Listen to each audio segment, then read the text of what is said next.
আসসালামু আলাইকুম। আজকের গল্প টেরোডাক্টিলের ডিম। সত্যজিৎ রায়। বদনবাবু আপিসের পর আর কার্জন পার্কে আসেন না। আগে ছিল ভালোই। সুরেশ বাড়ুর্যের স্ট্যাচুর পাশটায় খানিকক্ষণ চুপচাপ বসে বিশ্রাম করে তারপর ট্রামের ভিড়টা একটু কমলে সন্ধে সন্ধে শিব ঠাকুর লেনে বাড়ি ফিরতেন। এখন ট্রামের লাইন ভেতরে এসে পড়ায় পার্কে বসার আর সেই আনন্দ নেই। অথচ এই ভিড়ে গলদঘর্ম অবস্থায় ঝুলতে ঝুলতে বাড়ি ফেরাই বা যায় কী করে। আর শুধু তাই নয়, দিনের মধ্যে একটা ঘন্টা অন্তত একটু চুপচাপ বসে কলকাতার যেটুকু খোলামেলা প্রাকৃতিক সৌন্দর্য আছে সেটুকু উপভোগ করা। এ না হলে বদনবাবুর যেন জীবনই বৃথা। রনি হলেও কল্পনাপ্রবণ তিনি। এই কার্জন পার্কেই বসে মনে মনে তিনি কত গল্পই না এঁকেছেন, কিন্তু লেখা হয়ে ওঠেনি কোনো দিনই। সময় কোথায়?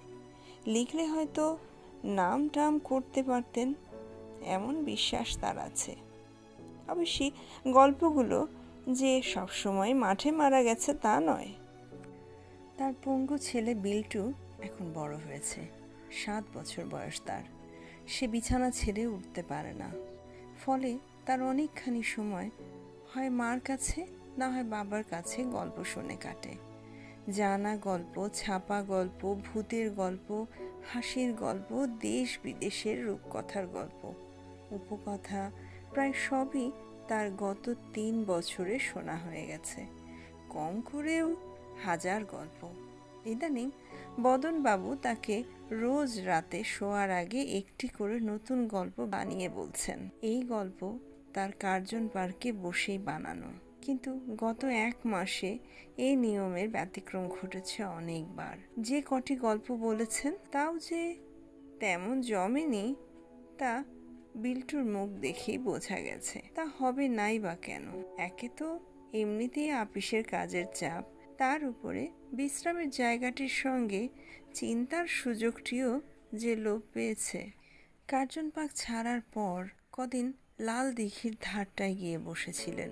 ভালো লাগেনি। টেলিফোনের ওই অতিকায় রাক্ষসে বাড়িটা আকাশের অনেকখানি খেয়ে ফেলে সব মাটি করে দিয়েছে। তারপরে অবশ্যই লাল দিঘির মাঠেও চলে এসেছে ট্রামের রাস্তা। বদনবাবুও বিশ্রামের জন্য অন্য জায়গা খুঁজতে বাধ্য হয়েছেন। আজ তিনি এসেছেন গঙ্গার ধারে, আউটরাম ঘাটের দক্ষিণে। রেল লাইনের ধার দিয়ে এই বেঞ্চি। ওই দেখা যাচ্ছে তোপের কেল্লা। লোহার শিকের মাথায় বলটা এখনো রয়েছে, যেন কাঠির ডগায় আলুর দম। বদনবাবু স্কুলের কথা মনে পড়ে গেল। একটা বাজলেই গুরুম করে তোপের শব্দ, আর টিফিনের ছুটি, আর হেডমাস্টার হরিনাথ বাবুর ট্যাক ঘড়ি মেলানো। জায়গাটা ঠিক নির্জন বলা চলে না। সামনেই নদীতে সারি সারি নৌকা বাঁধা, আর তার উপর মাঝি মাল্লাদের কথাবার্তা। দূরে একটা ছাই রঙের জাপানি জাহাজ এসে নোঙর ফেলেছে, তাও দূরে, খিদিরপুরের দিকটায়। সন্ধ্যার আকাশ ছুঁয়ে দাঁড়িয়ে আছে মাস্তুল আর কপিকলের ঝাড়। বাহ, বেশ জায়গা। বেঞ্চিটায় বসা যাক। ওই যে শুকতারা, স্টিমারের ধোঁয়ার ভেতর দিয়ে আবছা আবছা দেখা যাচ্ছে। বদনবাবুর মনে হলো যেন অনেক দিন তিনি এতখানি আকাশ একসঙ্গে দেখেননি। আহা, কি বিরাট, কি বিশাল! এমন না হলে কল্পনার পাখা কি করে মেলে উড়বেন তিনি? বদনবাবু ক্যাম্বিসের জুতোটা খুলে পা তুলে বাবু হয়ে বসলেন। আজ তিনি একটা কেন, অনেকগুলো গল্পের প্লট ফাঁদবেন এখানে বসে। এত দিনের অভাব মিটিয়ে নেবেন। বিল্টুর খুশি ভরা মুখটা তিনি যেন চোখের সামনে দেখতে পেলেন। নমস্কার। এই রে, এখানেও ব্যাঘাত। বদনবাবু ফিরে দেখলেন একটি লিকলিকে রোগা লোক, বছর 50 বয়স, পরনে খয়েরি কোট প্যান্ট, কাঁধে চটের থলি। সন্ধ্যার ফিকে আলোয় মুখ ভালো বোঝা যাচ্ছে না। তার চোখের দৃষ্টি যেন অস্বাভাবিক তীক্ষ্ণ। আর ওটা কি, স্টেথোস্কোপ নাকি? ভদ্রলোকের বুকের কাছে একটা ঝোলায়মান যন্ত্র থেকে 2টি রবারের নল বেরিয়ে তার কানের মধ্যে ঢুকেছে। আগন্তুক মৃদু হেসে বললেন, ডিস্টার্ব করছি না তো? কিছু মনে করবেন না, আপনাকে এখানে কখনো বসতে দেখিনি। তাই বদনবাবু বেজায় বিরক্ত হলেন। বেশ তো নিরিবিলি ছিলাম রে বাপু, কেন মিছে গায়ে পড়ে আলাপ করা? সব মাটি হয়ে গেল। বেচারি বিল্টুকে কি কৈফিয়ত দেবেন তিনি? মুখে বললেন, আগে আসেনি তাই দেখেননি আর কি। এত বড় শহরে দেখার চেয়ে না দেখার লোকের সংখ্যাই বেশি নয় কি? আগন্তুক বদনবাবুর শ্লেষ অগ্রাহ্য করে বললেন, আমি আসছি আজ 4 বছর ধরে, সমানে, ঠিক এইখানেই, এই একই জায়গায়, এই বেঞ্চিতে। এটাই আমার এক্সপেরিমেন্টের জায়গা কি না? এক্সপেরিমেন্ট? গঙ্গার ধারে খোলা মাঠে আবার এক্সপেরিমেন্ট কি? লোকটা ছিটগ্রস্ত নাকি? কিন্তু যদি অন্য কিছু হয়, গুন্ডা টন্ডা জাতীয় কিছু? কলকাতা শহর তো, কিছুই বলা যায় না। সর্বনাশ, সর্বনাশ। বদনবাবু আজ মাইনে পেয়েছেন। ট্যাকে রুমালে বাঁধা 2খানা কড়কড়ে 100 টাকার নোট। তাছাড়া পকেটে মানিব্যাগে নোট খুচরো মিলিয়ে 55 টাকা 32 আনা 9 পয়সা। বদনবাবু উঠে পড়লেন। সাবধানের মার নেই। সে কি মশাই, চললেন? রাগ করলেন নাকি? না না। তবে এই তো বসলেন, এরই মধ্যেই উঠছেন? সত্যিই তো, তিনি এমন ছেলে মানুষই করছেন কেন? ভয় কিসের? 32 গজ দূরে সামনের নৌকুগুলোতে অন্তত 100 লোক। বদনবাবু তাও বললেন, যাই, দেরি হলো। দেরি? সবে তো 5:30। অনেকখানি পথ যেতে হবে। কতখানি? সেই বাগবাজারে। তাও যদি বলতেন শ্রীরামপুর কিংবা নিদেন পক্ষে দক্ষিণেশ্বর, তাও কম কি। ট্রামে করে পাক্কা 25 মিনিট, তার উপর 10 মিনিটের হাঁটা তো আছেই। তা বটে। আগন্তুক হঠাৎ গম্ভীর হয়ে গেলেন। তারপর বিড়বিড় করে বললেন, 40 + 10 50।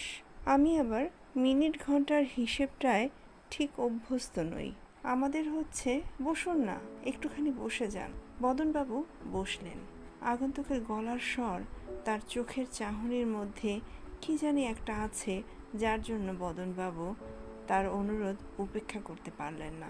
মনে মনে ভাবলেন, একেই বোধহয় বলে হিপনোটিজম।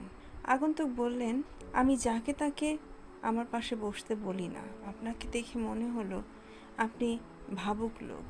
কেবলমাত্র টাকা আনা পাই এই হিসাব নিয়ে পৃথিবীর মাটি আঁকড়ে পড়ে থাকেন না, যেমন যেমন আর 99.99% লোকে থাকে। কেমন ঠিক বলিনি? বদনবাবু আমতা আমতা করে বললেন, আজ্ঞে, মানে আপনি বিনয়ীও বটে, সেও ভালো। বড়াই আমি পছন্দ করি না। বড়াই করতে চাইলে আমার চেয়ে বেশি কেউ করতে পারতো না। আগন্তুক থামলেন। তারপর কান থেকে নল দুটো খুলে যন্ত্রটা পাশে বেঞ্চির উপর রেখে বললেন, ভয় হয়? অন্ধকারে অসাবধানে সুইচে হাত পড়ে গেলেই কেলেঙ্কারি। বদনবাবু ঠোঁটের ডগায় একটা প্রশ্ন এসে আটকে ছিল, এবার বেরিয়ে পড়ল। আপনার ওই যন্ত্রটা কি স্টেথোস্কোপ না অন্য কিছু? ভদ্রলোক প্রশ্নটা সম্পূর্ণ অগ্রাহ্য করে গেলেন। ভারী অভদ্র তো। উত্তরের বদলে একটা অবান্তর প্রশ্ন করে বসলেন, আপনি লেখেন? লিখি মানে? গল্প?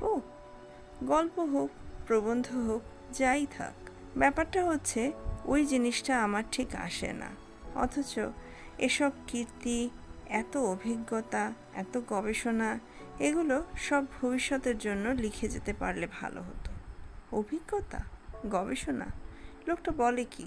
পর্যটক রকম দেখেছেন? লোকটার প্রশ্নগুলোর সত্যিই কোনো মাথা মুন্ডু নেই। পর্যটক একটা দেখবারই বা সৌভাগ্য কজনের হয়? বদনবাবু বললেন, পর্যটক যে 1 রকমের বেশি হয় তাই তো জানতাম না। সে কি? 3 রকম যে কেউ বলতে পারে। জলচর, স্থলচর বা বোমচর। প্রথম দলে Vasco da Gama, captain Scott, Columbus. স্থলে Hiuen Tsang, Mungo Park, Livingstone, আমাদের গ্লোব ট্রটার উমেশ চট্টোপাধ্যায় পর্যন্ত। আর আকাশে ধরুন প্রফেসর পিকার্ড, যিনি বেলুনে 50,000 ফুট উঠেছিলেন। আর এই সেদিনের ছোকরা গাগারিন। অবশ্য এগুলো সবই খুব মামুলি। আমি যে ধরনের পর্যটকের কথা বলছি সেটা জলেও নয়, মাটিতেও নয়, আকাশেও নয়, তবে কালে। মানে কালের মধ্যে ঘোরাফেরা, অতীতকালে পারি, আগামীকালে সফর, ইতোমধ্যে ইচ্ছে মতো ভূত ভবিষ্যতে বিচরণ। বর্তমানে তো আছেই, তাই ওটা নিয়ে আমি মাথা ঘামাই না।